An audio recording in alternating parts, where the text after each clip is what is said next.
So I finally finished Haven't You Heard I'm Sakamoto, and my emotions right now are empty. I just watched 12 episodes and an OVA, and I couldn't help but feel like I was genuinely in a classroom with Sakamoto. At first, when I saw Sakamoto, I had my doubts. I mean, you can't tell me to like someone so perfect, but I don't even know what kind of person they are. They could be the most amazing person, but deep down, they could be an asshole or someone who has ulterior motives. So I had to be reserved. Of course, I didn't want to judge the guy immediately, so I gave him the benefit of the doubt. And definitely not because I was jealous. Anyway, we get introduced to our very first bad guys, and can I be honest? They weren't really all that.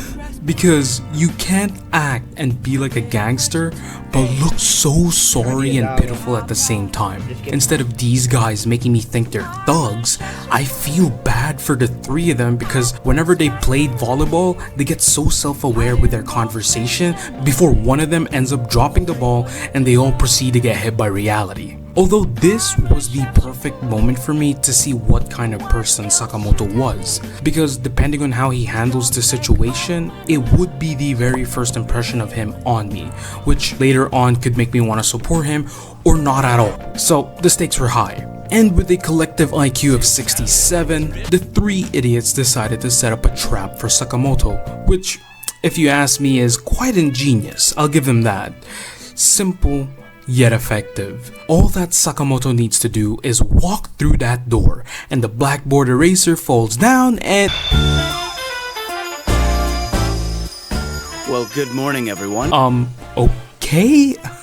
I didn't think he would actually catch it. Oh, maybe he just has good reflexes, right? No doubt about it. Surely, the next trap, he's gonna get wet. Weatherman was right. Chance of rain. Okay, maybe this time with his table and chair thrown out the window, he'll probably start tweaking, right? Wait, it's not yet enough for me to really know what kind of person he is. All I've seen him do is be freaking cool and have insane adaptability. Let's actually see what else the bullies got in store for him. I heard you needed... Hey guys, what if you throw a bunch of chemicals on him?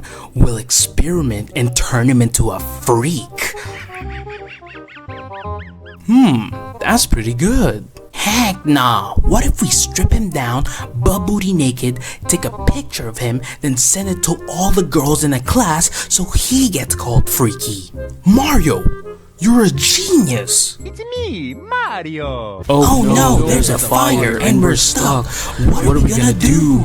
Shit, there's gotta be chemicals here that can take out a fire. Hey guys, can y'all chill? I got this.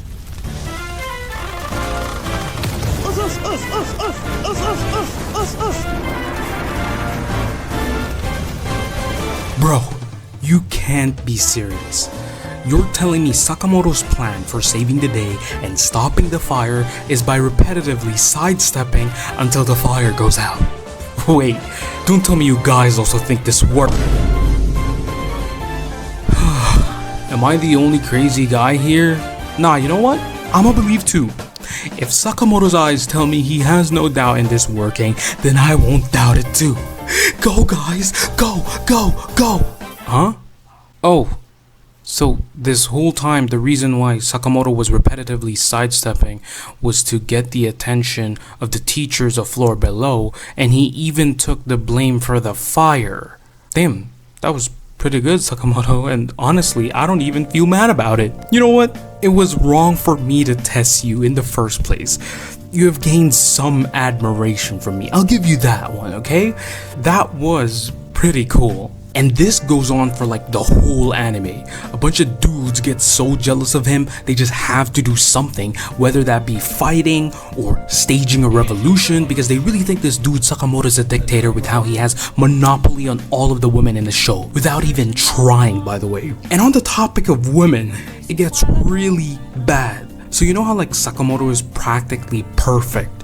He's athletic, talented, smart, adaptable, kind-hearted, good person in general, cares for Mother Nature and animals, and a great singer too. You know what, before I even talk about the women in the show, can I just tell you, the first time I heard Sakamoto sing, my jaw dropped. This brother got invited randomly to a mixer.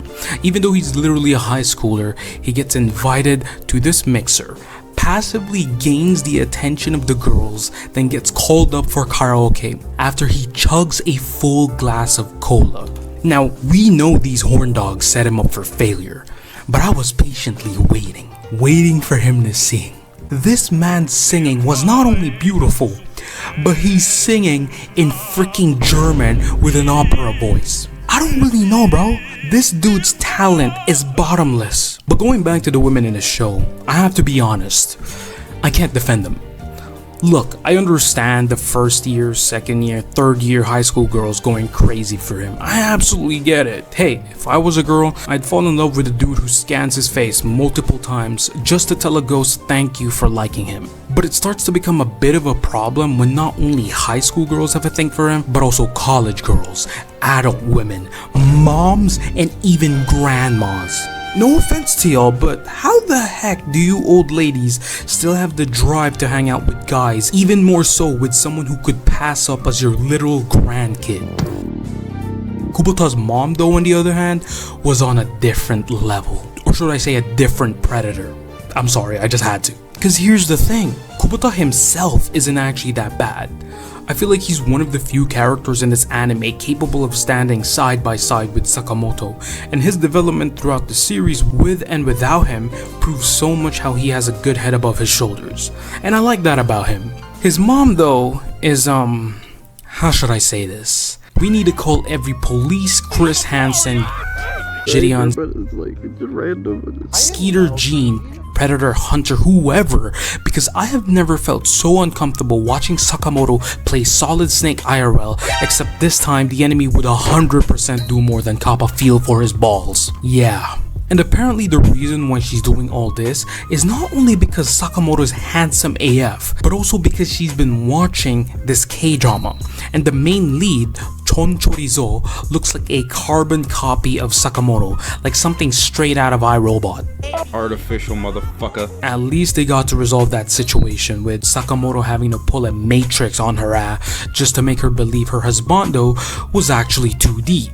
But we won't talk about that time she accidentally rediscovered Sakamoto, went through a crisis, and eventually moved on from him, which actually was pretty wholesome. She finally reached the realization that she's the mother of Kubota, and that all this superficial happiness isn't the same with the love of a mother and child. Guys, let's give her a round of applause, because that was a wholesome way to end it. But every hero has his villain, and Sakamoto was no exception.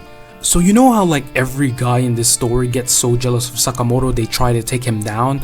Minus Kubota, cause he's low-key kinda goated. He reminds me of Shigechi from JoJo. RIP to Shigechi, by the way. And you start to notice that almost every bad guy in this anime turns out not being that much of a bad guy. Maybe a bit more on the misunderstood side of things, but in general, they all got good hearts. Almost everyone, apart from one devious looking man, Fukase. Now notice how he only has his last name, which is very similar with Sakamoto's situation, wherein we don't know his first name either.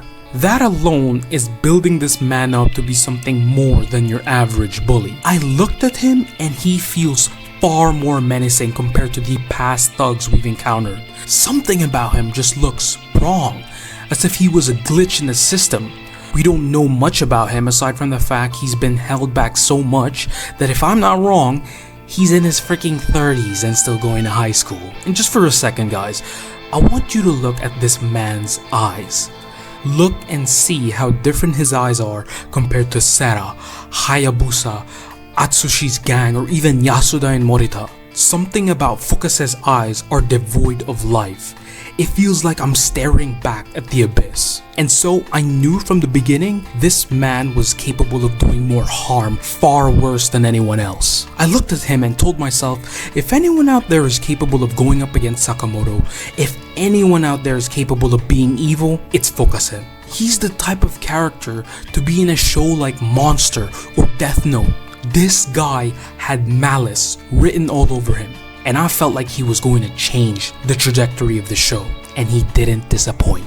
Fukase was the antithesis of Sakamoto. He was manipulating large groups of people just to turn them against one person. And the reasoning behind it? He snuffs out anyone loved by the masses, anyone who's popular or who has potential to be great. In a matter of a few days, he has managed to split Sakamoto's class in half and even turn Atsushi, who was once changed by Sakamoto and definitely has a thing for him, to someone filled with so much hate, he attempted to kill Sakamoto. There's definitely something wrong with Fukase, man.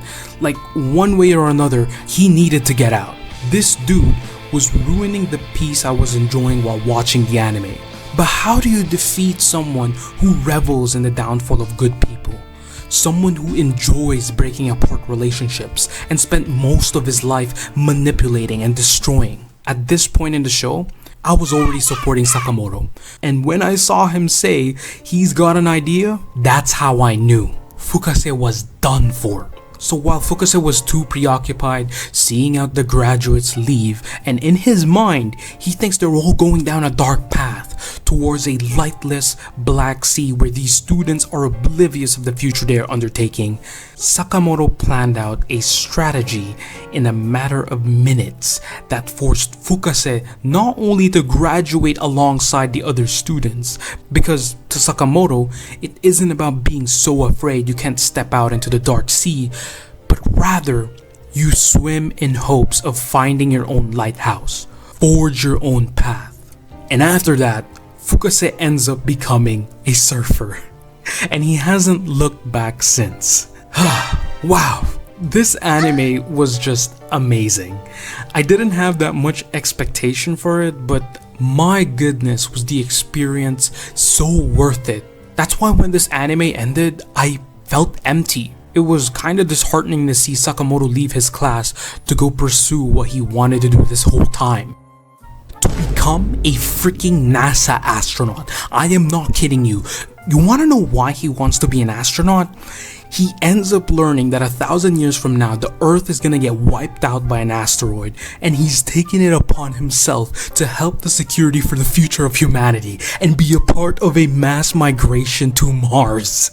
I love you, Sakamoto. Normally this is the part I tell you to let your dreams just be dreams, but you know what? I have 1,000,000,000% faith that you can actually do it. And guess what? He did it. He actually did it. So if you want to know where Sakamoto is, well, he's on a rocket to Mars just to save humanity. The end. But yeah, that was pretty much what Sakamoto was all about, and can I just tell you how much of an amazing ride that was. It felt so much like I was a part of this classroom, seeing everyone do their best even when they aren't as perfect as Sakamoto, or even Sakamoto himself helping out those who are in need. This show was amazing to its core, and I loved every second of it. If you want to know my official rating for this anime, I gave it a really strong 8, counting the OVA as well. It was painful searching up if there was a manga because unfortunately I did find out all the source material of the anime came from just 25 chapters. It was short, but it was sweet. Anyways, that's pretty much it from me. I'm Aaron. You can be cool, cooler, and coolest. Have a blessed day, afternoon, evening, everybody. I'll see you on the next video. Sayonara.